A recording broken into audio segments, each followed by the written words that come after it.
Hi, I'm Torres. I am a nursing major. I'm a sophomore, and I am the president of College Progressives. Hi, I'm Peyton Simon. I am a biology major. I am a freshman, and I am the vice president and risk manager of College Progressives. All right, great. So why did you guys decide to start College Progressives? Well, we really wanted an organization that could actually go and fight for specific political candidates. The College Democrats are a very broad organization. They take people from all parts of the Democratic Party. We wanted a group that was more specific, that had a specific belief system, so that we could actually support specific candidates that we believe will be able to make lasting change and productive change for the country and the world. Okay, so like what are those beliefs that you guys are homing in on, I guess? Yeah. So we have there's a few specific ones that I specifically look at in a candidate. They are the first one is if they believe in Medicare for all. The second one is believing in the abolition of ICE, and the third one is believing that we need to put an end to the war in Gaza. And so beyond that, there's obviously other belief points that are not as important, but they're still important, but they're not as like the first things I look at, like $25 minimum wage, reparations for African Americans. Just going through my head of all the list of things that I see on these different things. Funding for Ukraine, of course. Um, there's a lot. It's yeah. There's a lot of them. Here, you wanna? No. Oh, okay. Not touching that one. Okay. Um, so obviously you're in Missouri. I'm sure you're aware of that. Yeah. Um, the political idea of progressivism gets a lot of pushback, especially Mhm. with like local regions, because we're kind of in our own little bubble at Truman State. Um, how do you change people's minds and kind of open them up to these ideas that you guys are petitioning for? Yeah, I truly believe that if you give people a candidate that will actually fight for them, that actually believes in things, that isn't just a slave to corporations or a slave to capital, that so many of the people that we see in government are, they can change people's minds and rally behind them. With Mamdani this last year in 2025, we saw a lot of people that supported Trump in 2024. They voted for Mamdani. And Mamdani has a completely different belief system than Trump does. But he convinced people that he will actually fight for them and he will actually make their lives better. So if you're able to convince these people that your policy that you're actually fighting for them, then you can convince them to rally behind you. So you mentioned separating from college Democrats a little bit. Mm-hmm. Why wouldn't you go and join college Democrats instead and push them to political issues or beliefs that you personally agree with and just kind of fight in that space, I guess? Yeah. So, like I said, the college Democrats have a very broad belief system. So they have people in the organization from all across the political spectrum, whether they be a progressive Democrat, a more liberal Democrat, a more moderate Democrat, a corporate Democrat, any of those different parts of belief systems that all believe radically different things. So it's really, really difficult to get those people to come together to support one specific political candidate because they have such different wide belief systems. It's really difficult. Yeah. So having this group to be able to actually have a specific set of beliefs allows us to go and actually fight for specific political candidates that the college Democrats couldn't be able to because of their wide beliefs. You mentioned just kind of supporting other candidates. Are there any other goals that college progressives at Truman State has that's kind of smaller, more local? Yeah, we actually are actually just not next week, the week after, March 30th, April 3rd, we are going to be supporting a ballot initiative, the Respect Missouri Voters ballot initiative, that will be enshrining the current Missouri initiative process into the Missouri Constitution. The Missouri legislature has been trying to take that away for years and just slowly um, breaking that down so that it becomes harder and harder for Missourians to actually have a voice.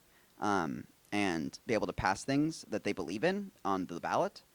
And so Missouri voters want to try and protect that right, and they want to stop the Missouri legislature from infringing it any further.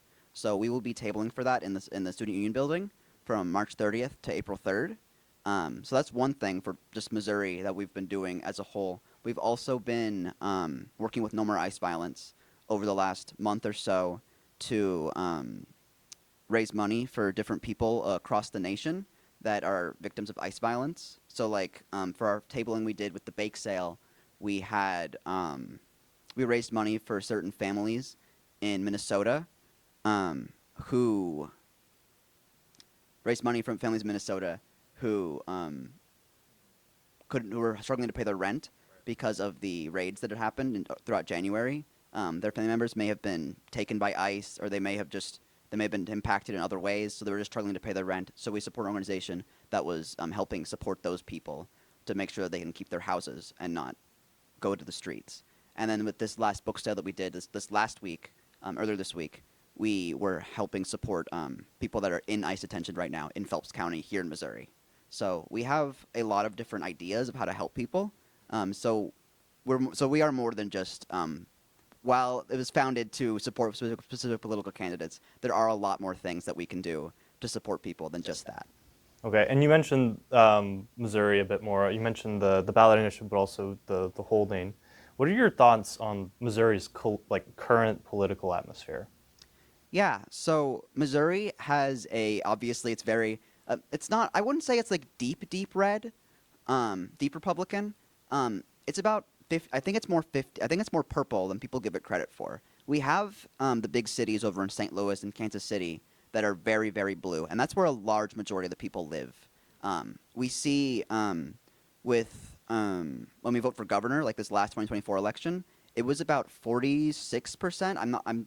I'm around that range for voting for the Democratic gubernatorial candidate. Which signals that there is a big Democratic base here in Missouri, even though it's mostly usually seen as a red state, a Republican state. So as for the political landscape, I believe that it's more of a purple state and people give it credit for. The legislature is mostly dominated by Republicans, but I believe that there is a way to change that to being more, especially with the swing we're seeing this year. There is a massive swing we've been seeing across the nation. Like going back, Trump and districts that Trump won by however many points, people are winning districts that Trump won by like 30 points or something. And I believe that can happen here in Missouri as well.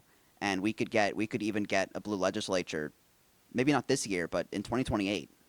Which would be pretty crazy. So overall, I think Missouri is more blue than people give it credit for, and that gives us more of a base to activate than people probably believe there is. Because a lot of people that are Democrats here in Missouri probably believe that there's not much they can do because it's mostly dominated by the Republicans.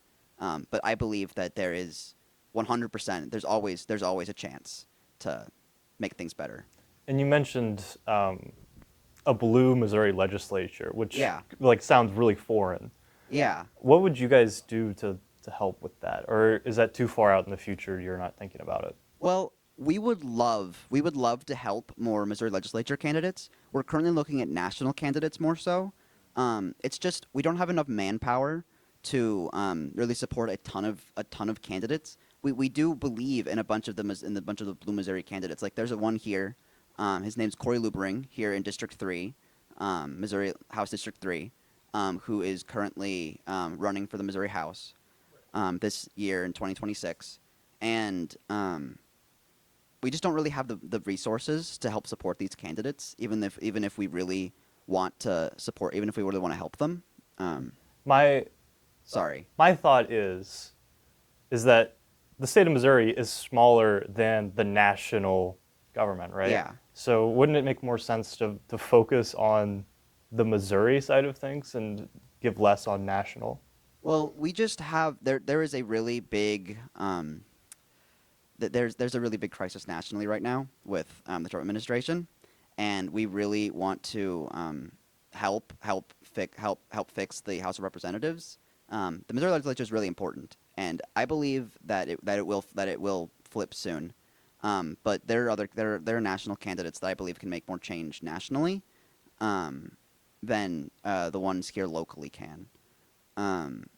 Specifically, there's Cori Bush in District 1, who lost her seat in 2024 to Wesley Bell, who is a very heavily APAC-supported candidate.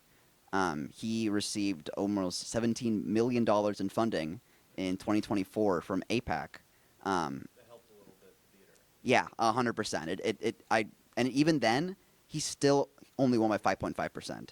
So there is 100% a path to victory there for Cori Bush to regain her seat, and I think that it'd be really beneficial to help her in that. But there are other candidates. Like there is one candidate that I know in District 34 named Joey Murphy.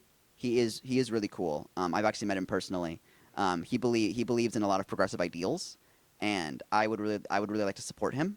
Maybe we won't be able to support him like.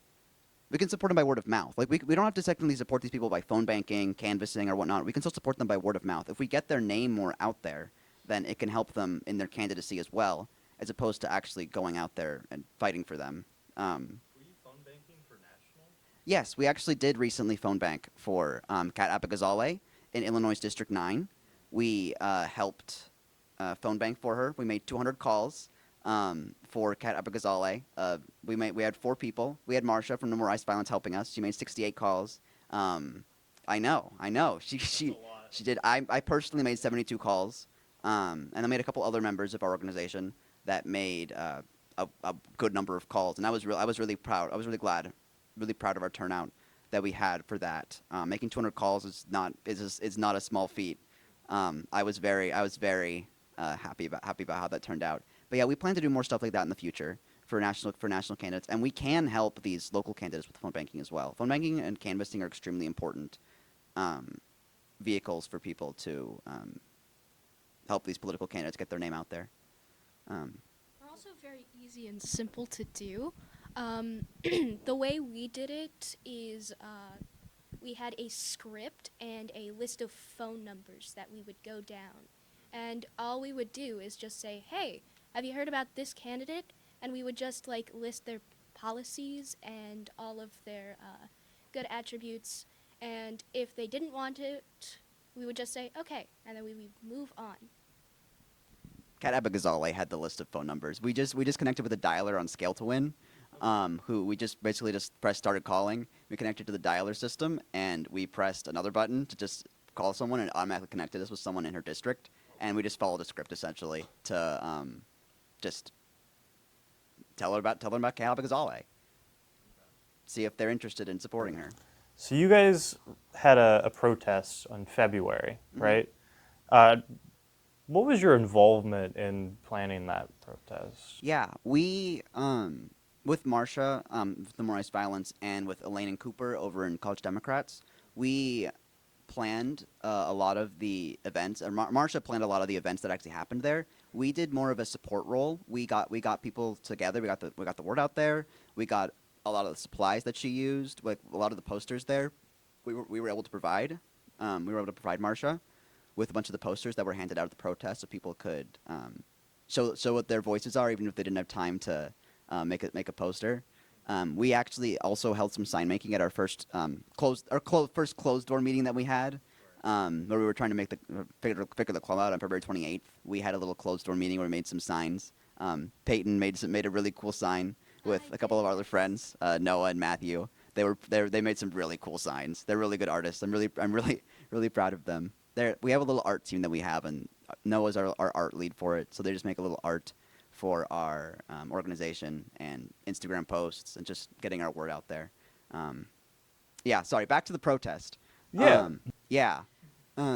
We mostly help on a support role for Marsha. Marsha was the one that planned most of it, but for this next protest that's happening on March 28th, we're taking a more active role. Me and Marsha tomorrow on March 21st are going to go and map out the route for the march that we're going to be doing, and we're also, of course, going to be providing posters again, like we did last time. And yeah, so we're gonna be and Marsha also bought a speaker system, so we can actually do more than just have a what is it called, the speaker, the Bluetooth speaker. no, it was the thing Megaphone. the megaphone. Yeah, we got more than just a megaphone that we have to announce anything we're saying, which I thought was very silly. I mean, it wasn't not like silly as in like a bad way. Just I thought it was silly as in like a like. Yeah, I think I remember you grabbed the megaphone, dropped your phone, went to grab your phone, dropped all of your cute words or whatever. I had my folder beneath my foot while I was just holding the megaphone. It was really cold too, so my hands were freezing, and I grabbed my phone with my script in it, and I just had to reorient myself entirely. And yeah, having a microphone would be a lot easier than just having the megaphone, because I didn't even know what I was doing with the megaphone. I've never really used a megaphone before. So you mentioned these Turning Point USA. They joined recently, which is this year, and you guys also joined this year. I was wondering if seeing Turning Point start its own separate chapter kind of inspired you guys to do a similar thing. Yeah. It wasn't directly inspired by Turning Point USA, although we did see a lot of people that were kind of scared of Turning Point USA, and I know a lot of people that weren't excited to see them come to campus. But my organization was not created as a direct opposition to them. We were created. I was actually inspired by another national organization called Progressive Victory. They do similar things to what we plan to do, which is advocating for national candidates and working with them with phone banking and canvassing and whatnot. So we were largely inspired by them, but I can see why people would draw the connection between Turning Point USA's creation and us being created as kind of a counter to them. But yeah, we sorry, what was the question again? I was just curious on like if that kind of put into your mind the idea of doing a separate group from college Dems, similar to how they went separate from college Republicans. Yeah, it wasn't really direct. It wasn't a direct reasoning. I was more of it was. I actually was going to join the college Democrats. I didn't really think about it until December when they were actually tabling for second Missouri voters last semester, and I didn't really have the idea of this yet. I just wanted to see what I could do with college Democrats, and I just had the idea. I actually met. Funny story. I actually met with an advisor who was our current academic advisor for this organization, Violet Odzinski. I was meeting them to help me figure out my summer classes, and we just got on a long conversation about politics randomly, and then she just put the idea in my head of creating another group, a college progressives group that would be something different from college Democrats and could function as a different role, and give people another home that have a more progressive mindset. Because I know a lot of people that don't want to join college Democrats simply because they are more progressively minded. So this give them, and this is not exactly the response to the question you're saying, but it would give them another home from college Democrats. But for Turning Point USA wasn't exactly the direct catalyst for college progressives. Okay. I don't know how much you know about political groups on campus, because you're a sophomore and you're a freshman. True. Were you guys here for Students for Communism? Were you guys here for that? I didn't even know that it was a thing. No, Here, I I kind of not heard about that. I feel like I'm taking this away from you. I really No, really no, wish you it's answered more. it's fine. It's fine. Okay. I probably best that I don't. I have a really nasally voice right now. No. That's fair. So I remember when I came here freshman year, they had Students for Communism only. There was no progressives, and the reason for that is that progressives got so small that the communists in the group kind of took the idea over. Are you kind of like you mentioned you're a sophomore? Yeah. Where do you see college progressives after you leave? Do you think it's going to continue to grow and you get to leave and you'll leave behind, or is it? I really, really hope so. I really want this organization to continue long past me being here. I really hope that it lasts a very long time. This idea that I have of trying to fight for political candidates that will actually fight for the people is just it's something that will never stop. It's something that will never end. Democracy is something you have to fight for all the time. It's something you can never stop fighting for, because there will always be people that don't want it to be a thing, as we are currently seeing with the Trump administration and different people in the oligarchy, like the mega corporations in power. But there's always a need for a group to try and fight for political candidates that will fight for us. So I really hope that college progressives lasts long after I'm here. I don't want it to fall apart the second I leave. I'm trying to make a constitution right now that's strong enough to where it lasts long past me being here. You meant like you mentioned you're still writing your constitution for your Yeah. org. You guys aren't officially an org yet, right? We're officially an organization. We're not chartered yet. We're chartering. We are an organization where we have certain rights as an organization. We just don't have full rights yet. We're All we need is our constitution, and we'll be fully chartered and ready to go. That's it. We're working really hard to get chartering done really quickly. We kind of got busy. It's been really busy with midterms that happened right before spring break. But now that we're back from spring break, we're trying to work really hard to get the Constitution out as soon as humanly possible. We were actually working on it last night. Okay, I'm gonna leave with one more question. Yeah. Why should people join college progressives over any other political org?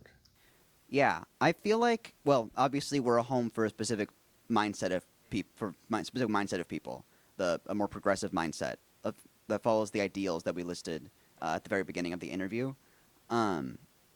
So I would hope, so people in that specific, that those specific ideals would fit more in our organization, and we also are more, focused organization.